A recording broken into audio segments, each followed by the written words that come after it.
பாடல் எண் 11 விரிவிரியோடு வழங்குகின்றார். தக்கோலத்திலிருந்து கவிஞரும் எழுத்தாளரும் பட்டிமன்ற பேச்சாளரும் தமிழறிவியன் செந்தமிழ் தேனி விருது பெற்றவருமான என் எல்நாதன் ஐயா அவர்கள். தமிழே அமுதே வருவாய் நிறைவாய் தருவாய். உலகெங்கும் உள்ள தமிழ் உறவுகளுக்கும் ஜெர்மனி தமிழ் அறிவி வானொலிக்கும் நேயர்களுக்கும் திரு நைனை விஜயன் அவர்களுக்கும் திருமதி சசிகலா நைனை விஜயன் அவர்களுக்கும் மற்றும் உள்ள அனைவருக்கும் என் வணக்கம். வணக்கம். ஔவையார் இயற்றிய நல்வழி எனும் தலைப்பில் என்னுள் பதிந்த நல்வழியில் உள்ள பாடலையும் பொருளையும் வழங்குகிறேன். தக்கோலம் என் ஜலநாதன், உத்திரமேரூர், தமிழ்நாடு. ஔவையார் இயற்றிய நல்வழி 11வது பாடல். ஒரு நாள் உணவை ஒழியென்றால் ஒழியாய், ஒரு நாள் உணவை ஒழியென்றால் ஒழியாய், இரு நாளுக்கு ஏழென்றால் ஏழாய், ஒரு நாளும் எண்ணோவு அறியாய், இடும்பைகூர் என் வயிறே உன்னோடு வாழ்தல் அரிது. ஒரு நாள் உணவை ஒழி என்றால் ஒழியாய், இரு நாளுக்கு ஏல் என்றால் ஏழாய், ஒரு நாளும் என் நோவு அறியாய், இடும்பைகூர் என் வயிறே உன்னோடு வாழ்தல் அரிது.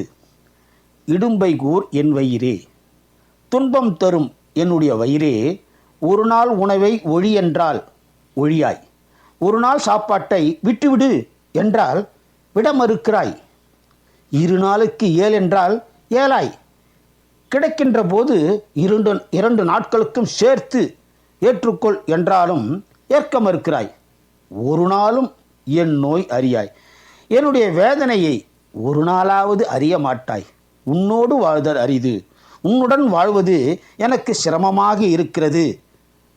அதாவது, ஏ வயிறே, ஒரு நாள் உணவை உண்ணாமல் இரு என்றால் நீ கேட்பதில்லை, அல்லது இரு நாளைக்கு சேர்த்து சாப்பிடு என்றாலும் அவ்வாறு செய்வதில்லை. நீ மிகவும் துன்பம் தருகிறாய், உன்னோடு வாழ்தல் என்பது அரிது என ஔவையார் பாடிய ஒரு நாள் உணவை ஒழி என்றால் ஒழியாய் என்ற பாடலை பாடும்போது ரமணாசிரமத்தில் நடந்த நிகழ்வை வழங்குகிறேன். திருவண்ணாமலையில் இருப்பிடமாக கொண்டு வாழ்ந்த ரமண ஆசிரமத்தில் நடந்த நிகழ்வை வழங்குகிறேன். சித்திரை மாத பௌர்ணமி இரவு சாப்பாடு சாப்பிட்டுவிட்டு பக்தர்கள் சிலருடன் ரமண மகரிஷி அமர்ந்திருந்தார். வழக்கத்தை விட சற்று தாமதமாக இரவு உணவை உண்டதால் எல்லோரும் களைப்படைந்தனர்.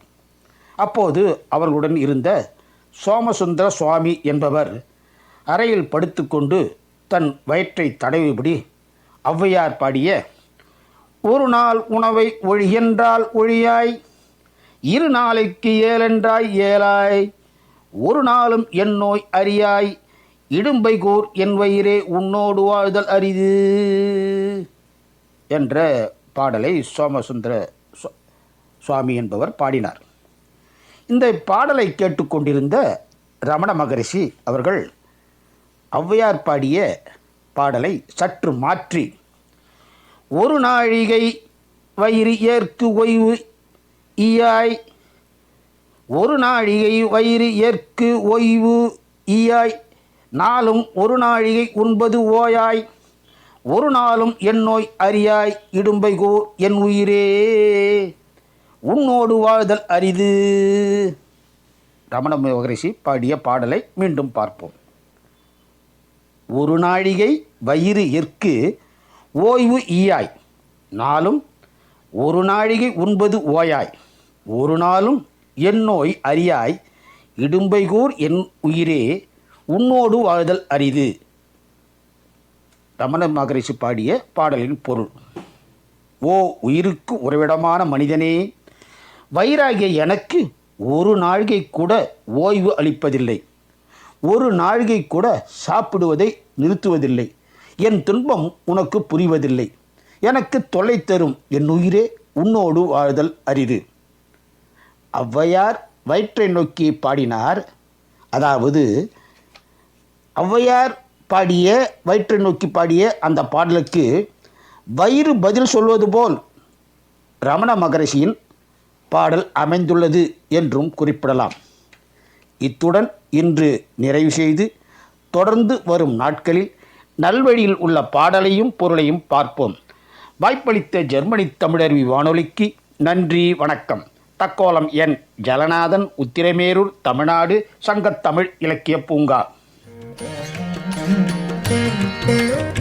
நேயர்கள் இதுவரை கேட்டது ஔவையார் இயற்றிய நல்வழி. பாடல் 11 விளக்கமும் கேட்டீர்கள். வழங்கியவர் தக்கோலத்திலிருந்து கவிஞரும் எழுத்தாளரும் செந்தமிழ் தேனியுமான என் ஜெல்நாதன் ஐயா அவர்கள். மிக்க நன்றிகள் ஐயா. மீண்டும் மீண்டும் இணைந்து சிறப்பியுங்கள். நன்றி, வணக்கம். நேயர்கள் கேட்டுக்கொண்டிருப்பது காலை கதம்பம். இது தமிழருவி வானொலி, ஜெர்மனி.